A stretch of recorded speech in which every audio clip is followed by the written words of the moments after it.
So again, in my hand, I'm actually holding the Defenders comic book, and you can see on the very front page the characters Jessica Jones, Luke Cage, Iron Fist, and the Daredevil. And to my understanding again, both Iron Fist and Luke Cage have both been canceled by Netflix. Why this is, I don't really know. I do know that Iron Fist, with season 1, did not receive very good ratings from fans of the show or fans of the Marvel Netflix TV shows. Luke Cage, on the other hand, at least with season 1, received mixed reviews, but for the most part, it panned over very well with fans, and season 2 was even better. In my personal opinion, the season 2 for Iron Fist was far better than the first season, which a lot of fans complained about. Was it dragged on unnecessarily in some episodes, and the actor, forget his name, it's Finn something, who plays as Iron Fist, did not come off as a believable character, as a likable character, as a character who could actually do kung fu. Iron Fist, as some of you may or may not know, is supposed to be one of the top, if not the top, martial artists in the Marvel Universe, aside from other characters such as Daredevil, who also can do martial arts. And there's another character, remember his name right now, it's almost like a Bruce Lee type character. But the show did not convince fans that, again, the actor who plays as Iron Fist is actually the Iron Fist. And in the comic books, his character is actually called Daniel Rand, who's part of a rich enterprising company, the Rand Corporation. And he's kind of like a Tony Stark. He's a rich guy who experienced tragedy as a young child and was adopted and orphaned into a mystical land called Kunlun. And actually, to find out more about the character, you can either read the comic books, which I usually encourage people to do, or watch the TV show itself on Netflix. What's going on with Netflix and why they're canceling these shows, that they're hacking and taking an axe to these shows, I have no idea. It's very disappointing. And for Jeff Loeb, who's actually in charge of Marvel TV, I'm not exactly sure what his stand is on this. If he's taken a stand, he hasn't voiced any opposition. He hasn't had any type of interviews, anything when it comes to the cancellation of these shows. Dating all the way back to Agent Carter, which was on ABC. ABC is owned, if you may or may not know, by Disney. And Agent Carter was axed because of low ratings. It didn't receive the type of ratings that ABC wanted it to have to maintain it being syndicated. The audience was not what they wanted it to be. But it was a great show, actually. It was a really good show. Actress Hayley Atwell, who actually starred in the very first Captain America movie with Chris Evans, Captain America: The First Avengers. And because of the success of that film, they decided to do a TV show based off of her character alone, which also spawned from a Marvel one-shot that was done on the very first Thor DVD. And from there, again, they spawned a show, Agent Carter, that was actually broadcast along with Agents of S.H.I.E.L.D. But Agents of S.H.I.E.L.D. has, in spite of its criticism as well, and ratings being neither here nor there, Agents of S.H.I.E.L.D. has definitely survived. It's reinvented itself time and time again to go on to 5 seasons, or what will be 5 seasons. Agent Carter only made it to 2 seasons before the show was completely axed, and it was very disappointing. And fans actually went on the internet to sign a petition for the show to return. Hayley Atwell has expressed her interest in possibly returning to the role of the character. The best thing about that particular character I know we're talking about the Defenders, but I'm just kind of giving it an example of with this show and comparing it to what has happened to these Netflix shows. But the best thing about that particular character, Agent Carter, is that she had a beginning and she had an end. The beginning, of course, what we've seen in Captain America: The First Avenger, and then her having her own TV show showing her as a young agent, one of the founding members of SHIELD, and her many adventures in forming that particular agency and as a spy herself. And we actually seen the end of her character as her character died in Captain America Civil War. They actually showed the burial scene in the movie, and she had aged and everything. She was also seen in Captain America the Winter Soldier. And Steve Rogers went to visit her at her bedside as she was an ailing old woman. And he visited her at her hospital bed, and she expressed her feelings of missing him and where had he been all those years, and it was a very emotional scene. And I love Hayley Atwell as an actress, and I loved her as a character. And I just wish that they would have at least done a season 3 to complete the show. 3 to me is an even number, and the show was kind of left hanging and left in suspense, as there were other events that had occurred in season 2 that could have spawned into a season 3, including and not limited to doing possibly a take on one of my favorite comic books, The Invaders. I think that could have spawned from the Hayley Atwell Agent Carter character in the TV show itself. If that will ever happen, it's up in the air. Again, Jeff Loeb, when these things happen, he seems to go into some form of silence. I'm not sure what that's about. He expresses an apology to the fans, and thanking them for the support of the show, which to me, that's all nice and well. But he's the CEO or COO of Marvel Television, just like Kevin Feige is in charge of the MCU, the Marvel Cinematic Universe. And as a COO, to me, it's kind of your responsibility to make sure that these shows stay true to form, number one. They're entertaining, number two. They satisfy both the fans and the networks.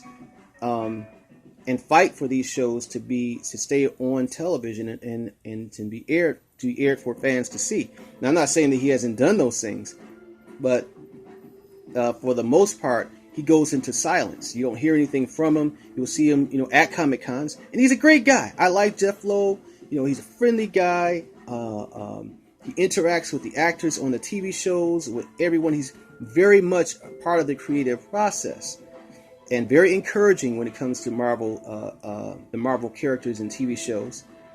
But again, when it comes to the networks axing the shows and making these drastic moves that they make to eliminate great television shows, as a head of or part of the creative process, is, to me, again, he's like he throws in the white towel, and doesn't really follow up on anything else to bring the shows back.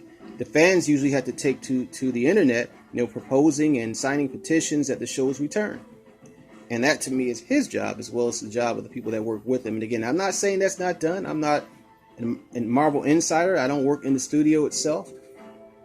I wish I did.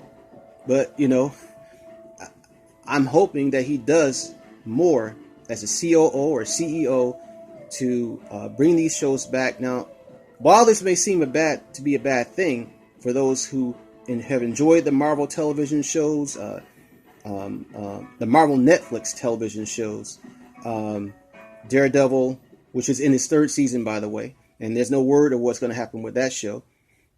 Jessica Jones, which is now filming its 3rd season, and who knows if that'll return, considering how Luke Cage and Iron Fist have been axed.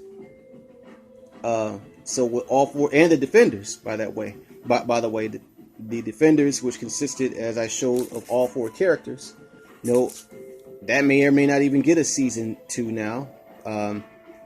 Fans were hoping for a Heroes for Hire, which is based off of the comic book, which stars, of course, Danny Rand, Iron Fist, and Power Man Luke Cage. So we don't really know what's going to happen, but I have been hearing rumors that Disney is about to start its own streaming service. Now, that could be good or not so good, because Disney does not really support R-rated shows or hardcore shows like these 4 shows are. These shows consist of blood, sex, and violence, and that's not something that the Disney red flags shows that have that type of content. Netflix doesn't have red flags with its shows. It shows whatever it wants, to fans of both young and old, children and adults. And these 4 shows, they're very brutal. And the Marvel Netflix TV shows represent the Marvel Street level type of heroes that basically originated or got their popularity in terms of being hardcore from the Marvel Knights, which were spearheaded by guys like Chris Priest, and who's a comic book writer, and Joe Quesada, to name a few, who worked on the characters for the comic books that starred these particular characters years ago. Also, Brian Michael Bendis, one of the co-creators of the character Jessica Jones. But and again, in terms of what the future is, or what will determine what will happen to these particular shows, I don't know. I'm honestly very pissed about it. When I got the news, when I read about it, and it's actually on the official Marvel website. At least last I checked with Iron Fist, which was the other day, I think it was Thursday I checked. It's actually there, and there's no explanation beyond that. Just that the show was canceled, thanking the fans for watching it, and they're proud of the show and how it performed, blah, blah, blah, blah, blah. Now, Netflix, on the other hand, they're very, very secretive about releasing the ratings of how their shows do. You have to find out from second and third parties about, how the show is performing or underperforming. So I don't know if it's either because of how the shows have performed. I know that Luke Cage got rave reviews from fans. So I don't know if it's if the show is how they're performing, or if it's because Disney's about to get their streaming network, similar to how DC now has their own streaming network. And DC, Warner Brothers, pulled a lot of their shows off of Netflix, including The Dark Knight and Batman Begins, and there are a lot of other shows they'll be pulling eventually and putting directly on their own streaming network, which is a smart idea. So I'm assuming on the positive side that maybe that's what Disney Marvel will be doing the same thing. But again, if they don't allow rated R or graphic shows on their network, then that's going to be a detriment to fans. And again, we'll still be at a loss, because, there's some shows that are for children, of course, that are in the Marvel universe. Then there are some that just have adult content. And that's not just on the shows, that's in the comic books too. Brian Michael Bendis, as I said, was one of the creators or co-creators of the character Jessica Jones. And the comic books are just as graphic as the TV shows. There are some comic books that are not for kids to read, and there's some TV shows as well. The same, they're not for kids to view. But again, I'm hoping that Disney somehow will either redistribute these shows to other networks that will show them, that will fulfill their contracts in presenting these shows in the way fans want to see them. Maybe with Hulu or HBO, I don't know. Since Netflix seems to have some uncertainty on the shows themselves, and disappointing the fans that have watched the shows for years now. I remember when they were originally announced a couple of years back, it was just exciting to know that we will finally be getting the Defenders, and all the 4 of the characters that will be packed into the TV shows themselves. For me personally, when it comes to any comic book show or movie, my first love is the comic book, and they're the Bible of any television show or any movie. I hope you don't mind this music playing back, continuing to repeat itself. But that's actually the music, or one of the things from Luke Cage. I have the Blu-ray playing right about now, so I hope that doesn't annoy you. But definitely was one of my favorite shows, and Luke Cage was actually popular because one of the popular aspects of the show was the music. It featured a lot of great musicians and artists in both seasons 1 and season 2. But again, I don't know what Netflix is doing, and honestly, not just because of these decisions, but what's happened with some of their other TV shows, including House of Cards. I think if they continue to go on this path, that I probably will end my subscription with them. If they're, hacking shows and slashing shows, for no reason at all, and not giving their subscribers an explanation, because they haven't given an explanation. They didn't give an explanation as to why they cut Iron Fist. Jeff Loeb, again, is in charge of Marvel TV, has not given an explanation at all. I'll always be a Marvel fan no matter what. That's not depending on movies or TV shows. I love and enjoy the comics. I enjoy DC Comics as well. But I'm really, as I've said before, a Marvel man. So if they continue on this plight of disappointment, again, I can see myself eventually ending my subscription with them.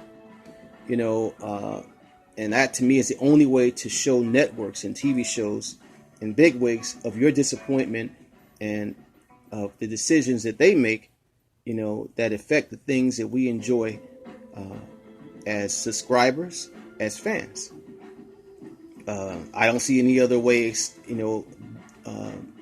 but to do or show my disappointment, my concern, aside from, maybe sending a letter or writing an email to their corporation and hopefully get some form of an explanation. And also sending something to Jeff Loeb himself as to what is his stance on this whole situation, this whole debacle. It will be rectified and corrected, but again, I'm pissed about the whole thing. Thanks, Mike, for that news this morning. Not the best news to wake up to. It's not like it's the end of the world or anything like that. There's worse things we could wake up to, but that's part of my entertainment enjoyment. For all the ugly, bad things that are going on in the world right now, it's nice to see something that's exciting, that brings joy to fanboys and nerds such as myself. So, this is yours truly, Jay Blue, sharing my news and my point of view and perspective on this Netflix axing two of my favorite shows. And we'll see what happens from here, what they're going to do. Because again, that'll be the deciding factor of whether or not I'm going to stay a Netflix subscriber or not.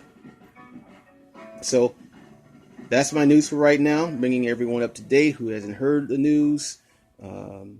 Hopefully this gives you shed some light on some things, and hopefully again we'll see the continuation of these shows, if not on Netflix, but on another format that we can all enjoy. Peace out, everyone. Have a good day. May you live to see the dawn.